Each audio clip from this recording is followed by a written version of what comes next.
అందరికీ నమస్కారం. ఈ వీడియోలో నేను చెప్పే విషయాలు చాలా మందికి ఇష్టం ఉండొచ్చు, లేదంటే నచ్చకపోవచ్చు. అయితే నేను ఒక భారతీయుడిగా, నీవు కూడా ఒక భారతీయుడిగా ఒకసారి నా మాటలు విను. ఫస్ట్ విన్న తర్వాత నువ్వు డిసైడ్ చేసుకో ఏది ఏంటి అనేది. మరి సూటిగా నేను మీకు కొన్ని విషయాలు చూపించాలనుకుంటున్నాను. భారతదేశము ప్రస్తుతానికి 80 సంవత్సరాల మరి స్వతంత్ర వేడుకల గురించి, ఎంతో గొప్పగా ఘనంగా చేసుకున్న వేడుకల గురించి, ఈ యొక్క రాజకీయ నాయకులు లేదంటే రాజకీయ పార్టీలు చేస్తున్న ఆ కుట్రలు కుతంత్రాలకి సామాన్య జనమే నలిగిపోతున్నారు. ఈ విషయాన్ని గుర్తుపట్టలేకపోతున్నారు. నేను మీకు కొన్ని వీడియోలు చూపించాలనుకుంటున్నాను. కాస్త ఓపికతో అసలు ఏం జరుగుతుంది మన భారతదేశంలో అనే విషయాలను మీ అంతటికి మీరు కూడా ఆలోచించాలని నేను కోరుకుంటున్నాను. మొదటిగా, జాతీయ గేయం వందే మాతరంను అవమానించారంటూ బీజేపీ ఆరోపించిన నేపథ్యంలో ఆ ఘటనకు గల అసలు కారణాలు వివరిస్తూ కాంగ్రెస్ పార్టీ ఒక ప్రకటన విడుదల చేసింది. సోనియా చేసిన సైగల వెనుక జాతీయ గేయాన్ని అవమానించే ఉద్దేశం లేదని స్పష్టం చేసింది. ఆ సమయంలో వెనుక వైపు కొంత కదలిక జరిగిందని పేర్కొంది.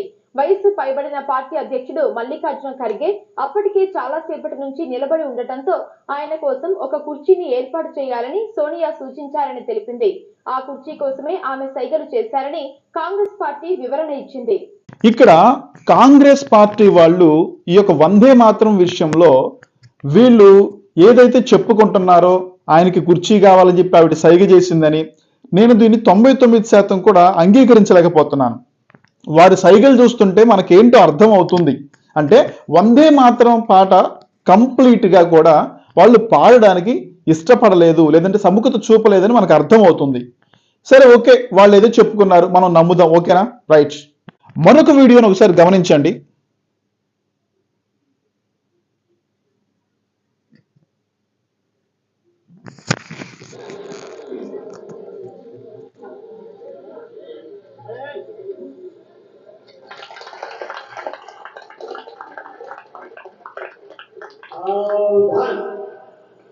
जन गण मन अधिनायक जय हे भारत भाग्य विधाता, पंजाब सिंध गुजरात मराठा द्राविड़ उत्कल गंगा, विंध्य हिमाचल यमुना गंगा। ఇక్కడ మరి ముస్లింల యొక్క సమూహంలో మరి ప్రత్యేకంగా మరి జెండా వందనం అనేది మనకు కనిపిస్తుంది.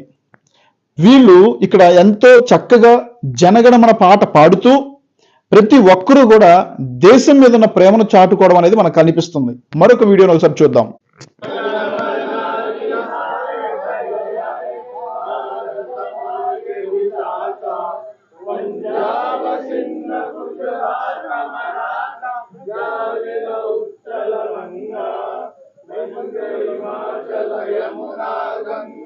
उच्चल जल सितरंगा तव शुभ नामे गाए, तव शुभ आशीष हमारे गाए तव जयकारा। जन गण मंगल दायक जय हे भारत भाग्य विधाता, जय हे जय हे जय हे।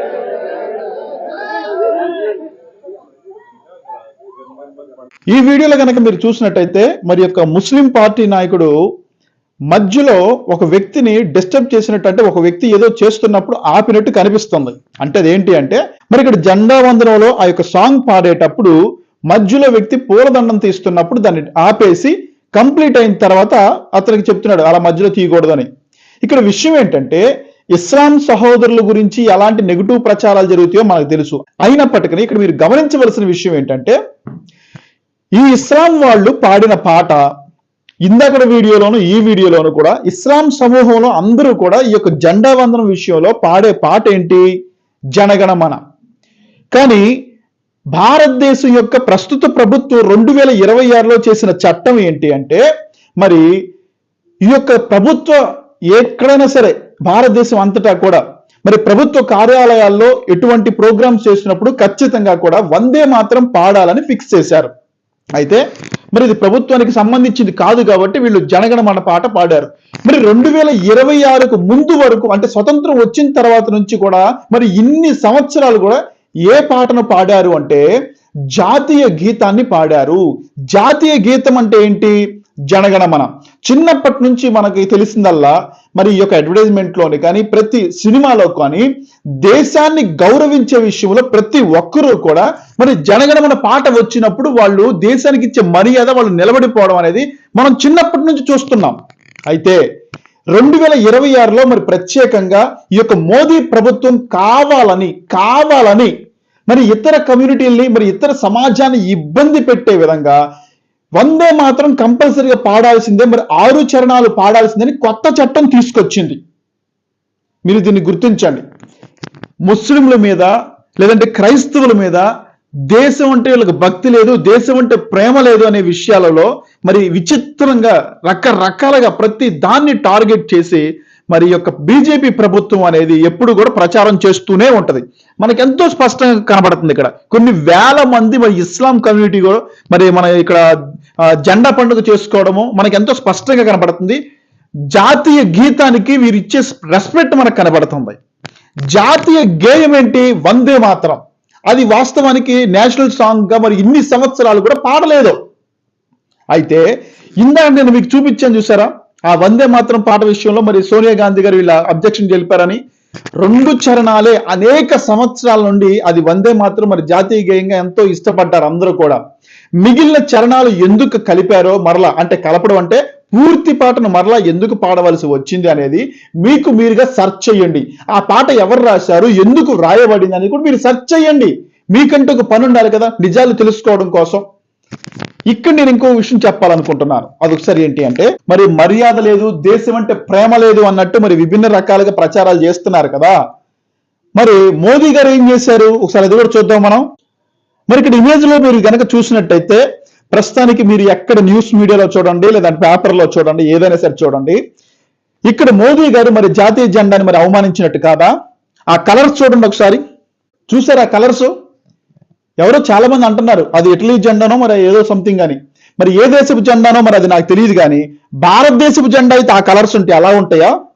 ఏది ముందు ఏది వెనక కూడా తెలియకుండా మరి అంత పెద్ద స్థాయిలో ఉండి అంత ముఖ్యమైన పాత్ర వహిస్తూ ఆయన జాతీయ జెండాను అవమానించలేదా? దీన్ని పెద్ద చేయరు బీజేపీ వాళ్ళు. అసలు దీన్ని పట్టించుకోరు. ఏ మతోన్మాది కూడా పట్టించుకోరు. నేను సామాన్యమైన హిందూ ప్రజలకు చెప్తున్నాను, ఒకసారి ఆలోచన చెయ్యండి. భారతదేశంలో రాజకీయ నాయకుల కుట్రలో ప్రజలు పాలిభాగస్తులు అయిపోతున్నారు. మీరు అత్యధికంగా గమనించవలసిన విషయం మీకు ఇంకోటి చూపిస్తాను. సరే, ఇక్కడ మోదీ గారు చేసినా సరే పట్టించుకోరు. అందరికంటే పెద్ద తలకాయ ఆయనే. ఇక్కడ బండి సంజయ్ గారు అంట ఏదో తింటూ ముక్కు తుడుచుకుంటున్నాడు, మూతి తుడుచుకుంటున్నాడు జాతీయ జెండాతో. ఇక్కడ మనం అనుకోవచ్చు అది కలర్స్ మాత్రమేనండి, నిజంగా జాతీయ జెండా కాదండి అని అనుకోవచ్చు. అదే పని గనక వేరే పార్టీ వాళ్ళు గనక చేస్తే బీజేపీ వాళ్ళు ఏకి పారేస్తారు. మీరే ఒకసారి ఆలోచన చేసుకోండి. ఇది ఇక్కడ అసలైన విషయం. ఇందాక సోనియా గాంధీ గారి విషయం వీడియోలో మరి యొక్క నేషనల్ హబ్ అనే బహుశా ఇది ఒక యూట్యూబ్ ఛానల్లో ఏదో అయ్యి ఉండొచ్చు, ఇన్స్టాలో అక్కడ కనిపించింది నేషనల్ హబ్ అనేది. దీంట్లో చూడండి నిజ స్వరూపం అంటే కాంగ్రెస్ వాళ్ళకి భక్తి, దేశం అంటే ప్రేమ లేదు నిజ అని చెప్పి వందే మాత్రం విషయంలో వాళ్ళు మరి ఏదో చేశారని చెప్పేసి అది పాడలేదు అన్నట్టు, మరి వీళ్ళకి దేశభక్తే లేదు అన్నట్టు. అసలు వాస్తవానికి దేశభక్తి కాదు, దేశం అంటే ప్రేమ. దేశం అంటే ప్రేమే లేదన్నట్టు వీళ్ళని దేశద్రోహులుగా చిత్రీకరించే ప్రయత్నం. ఒక్కసారి మీ కళ్ళు పెట్టి ఇది చదవండి. మీకు వీలైతే మరలా పెద్ద ఇమేజ్ చూపిస్తాను చూడండి. ఇక్కడ మీరు చదవండి. ఇక్కడ ఈడెవడో పీవీఆర్ అంట. మరి వీడు ఎంత దారుణంగా సోనియా గాంధీ గారిని మరి అవమానకరంగా మాట్లాడాడు చూడండి. స్త్రీని పూజించే దేశంగా భారతదేశం గొప్ప పేరుంది, స్త్రీకి మర్యాద ఇచ్చే దేశంగా గొప్ప పేరుంది. వీడు చూడండి ఎంత నీచంగా తిడుతున్నాడో. ఇది పార్టీ మీద అభిమానంతో ఇక్కడ చూడండి. మరి వీడు మన భారతదేశంలో వీడు మరి ఎంత గర్వంగా స్త్రీని పూజిస్తున్నామని చెప్పుకునే దేశంలో వీడు స్త్రీని ఎంత దారుణంగా నీచంగా మరి ఆ కామెంట్ పెట్టాడో. ఇదేనా మరి దేశభక్తి అని మీరు అనుకునేది? ఇదేనా మీరు చూపించే దేశభక్తి? ఇదేనా వాస్తవం? ఒకసారి ఆలోచన చేయండి. సామాన్య ప్రజలారా, ఈ యొక్క రాజకీయ నాయకుల కుట్రలో మీరు అన్యాయంగా ఇరుక్కోవద్దు. మీరు మూర్ఖులుగా గుడ్డి వాళ్ళుగా తయారవద్దు. వీడు ఇంకొకరు చూడండి, కుల వివక్షత ఎంత దారుణంగా చూపిస్తున్నాడో, తక్కువ కులాలు అనే వాళ్ళని ఎంత నీచంగా మాట్లాడుతున్నాడు. ఒకసారి అర్థం చేసుకోండి. కుల పిచ్చి వీడికి ఉంది, మత పిచ్చి ఉంది వీడికి, పార్టీ పిచ్చి ఉంది. దయచేసి భారతదేశాన్ని నాశనం చేసే బ్యాచ్లో ఇదే నెంబర్ 1 బ్యాచ్. ఇది కాదు మరి అందరూ చెప్పుకునే దేశభక్తి. మీరు చెప్పుకునే దేశభక్తి ఇదేనా బీజేపీ వాళ్ళు?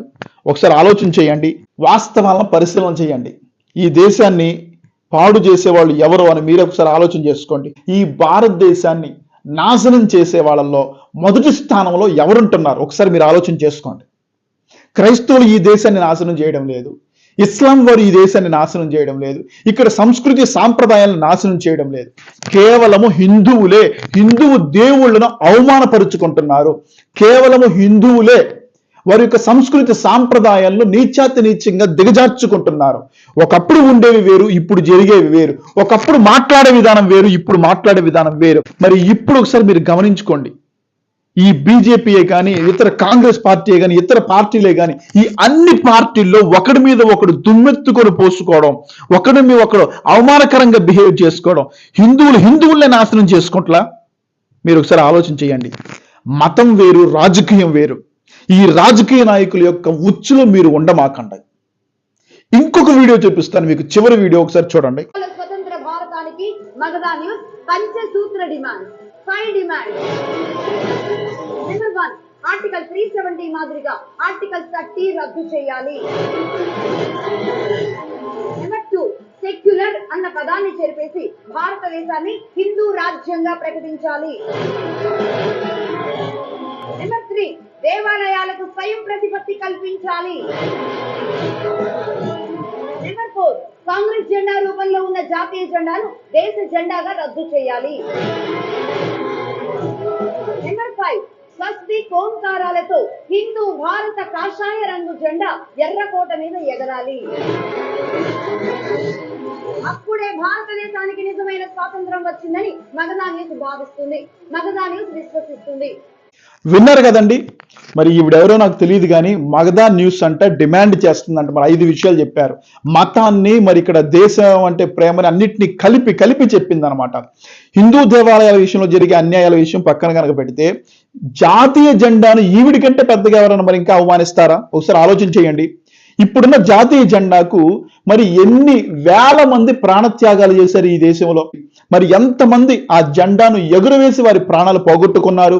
అటువంటి జాతీయ జెండాని అది కేవలం కాంగ్రెస్ పార్టీ వాడికి ముడిపెట్టి మాట్లాడుతుంది. మరి ఈవిడికి బుద్ధి ఉందంటారా? మగధా న్యూస్ అంటే ఈవిడ ఏమనుకుంటున్నారు వీళ్ళు? ఈ మగధా న్యూస్ అంటే ఇదే ఇంటర్నేషనల్ మరి న్యూస్ మీడియా లాగా డిమాండ్ చేస్తుంది. ఎందుకు పనికిరాని ఒక యూట్యూబ్ ఛానల్ అయ్యి ఉండొచ్చు, లేదంటే ఇన్స్టాగ్రాము, లేదంటే ఒక శాటిలైట్ టీవీ అయ్యి ఉండొచ్చు. వీళ్ళు డిమాండ్ అంటే ఈ 80 సంవత్సరాలు భారతదేశానికి స్వతంత్రం రాలేదు, ఇవి చేస్తేనే స్వతంత్రం వచ్చినట్టున మాట్లాడుతుంది. అంటే ఒక హిందూ దేశంగా మార్చాలి అని, హిందూ రాష్ట్రంగా మార్చాలన్నట్టు మాట్లాడుతుంది. సరే, ఇక్కడ మతం గురించి నేను మాట్లాడడం లేదు. ఈవిడ ఎంత దుర్మార్గంగా మరి దేశంలో మరి ప్రత్యేకంగా హిందువుల గురించి ప్రత్యేకంగా మాట్లాడుతుంది. అంటే ఈ దేశం హిందువులదేనా?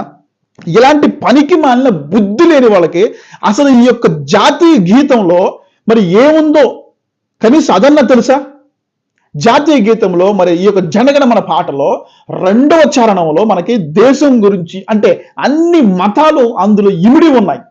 ఈ దేశం అన్ని మతాల వాళ్ళది. వీళ్ళ అయ్యసొత్తం కాదు డిమాండ్ చేయడానికి ఇది హిందూ దేశంగా ఉండాలి. కొన్ని లక్షల వేల మంది మరి హిందువులు ప్రాణత్యాగాలు చేయలేదా?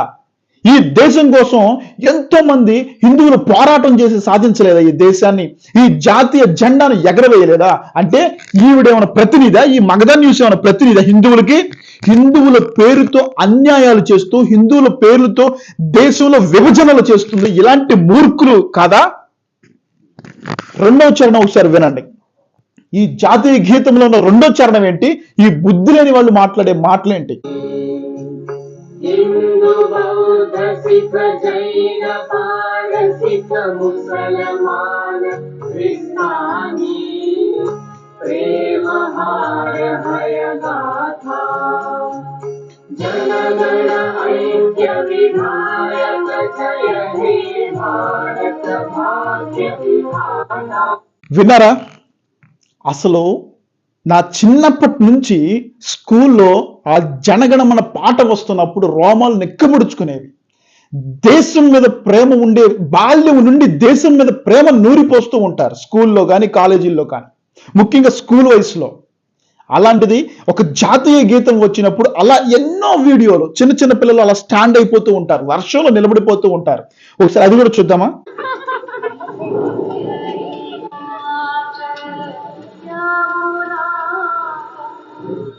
ఒక రేడియోలో జాతీయ గీతం వస్తుంటే, జనగణమన వస్తుంటే దానికి ఇచ్చే మర్యాద ఏంటో చూడండి. ఇదే కదా మనం నేర్చుకుంది చిన్నప్పటి నుంచి.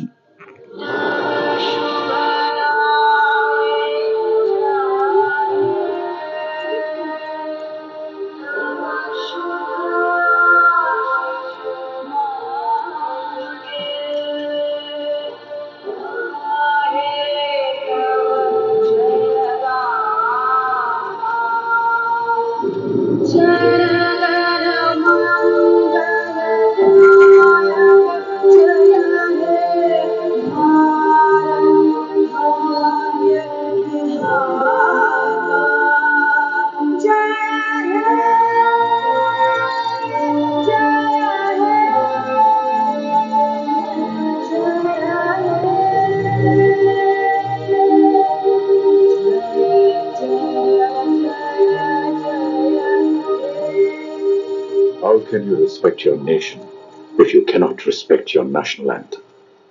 Respect your national anthem. Respect your nation.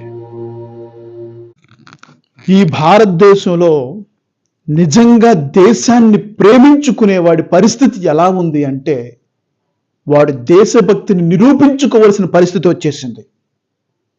రాజకీయం కోసం, అధికారం కోసం, ధనార్జన కోసం కుట్రపూరితంగా ఎవడైతే దేశభక్తి ఉన్నట్టు నటిస్తున్నాడో, దేశమంటే ప్రేమ ఉందే నటిస్తున్నాడో, వాడే ఈ రోజు నిజమైన దేశభక్తుడిగా కనపడుతున్నాడు.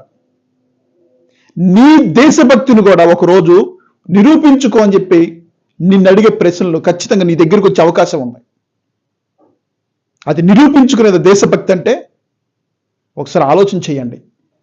చిన్నప్పటి నుంచి, ఇప్పుడు జంజీ వాళ్ళకి తెలియకపోవచ్చు, కానీ చిన్నప్పటి నుంచి జాతీయ జెండాకు గౌరవం ఎలా ఇవ్వాలి అనేది, జాతీయ గీతం వస్తున్నప్పుడు ఎలా గౌరవించాలి అనేది అందరూ నేర్చుకున్నదే.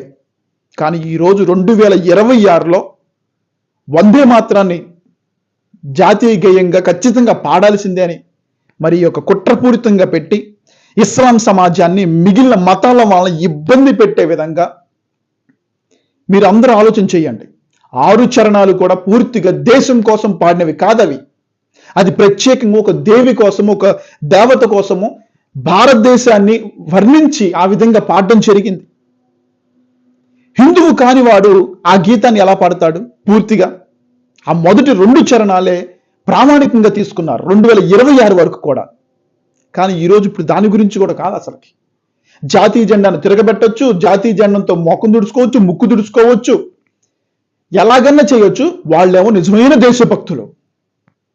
వందే మాత్రం పాడకపోతే మాత్రం వాళ్ళు దేశ ద్రోహులు అనే విధంగా మాట్లాడుతున్నారు. నీచాతి నీచంగా ఆడవాళ్ళ దుర్భాషలు మాట్లాడుతున్నారు. సోనియా గాంధీ ఆడదే కదా, ఆవిడ ఎంత నీచంగా మాట్లాడుతున్నారు. అదేనా ధర్మం అంటే? ఒకసారి ఆలోచన చేసుకోండి. ఇప్పటికైనా సరే నిజంగా అసలు నీకు దేశభక్తి ఉందా? అసలు దేశం అంటే ఏంటి? దేశభక్తి అంటే ఏంటి? భక్తి అంటే ఏంటి? దేశం మీద ఉండాల్సిన ప్రేమ, ఈ ప్రేమ ఉంటే ఎలా బిహేవ్ చేస్తారు ఏంటిది ఒకసారి ఆలోచన చేసుకోండి. ఇప్పటికైనా మారండి. జై హింద్.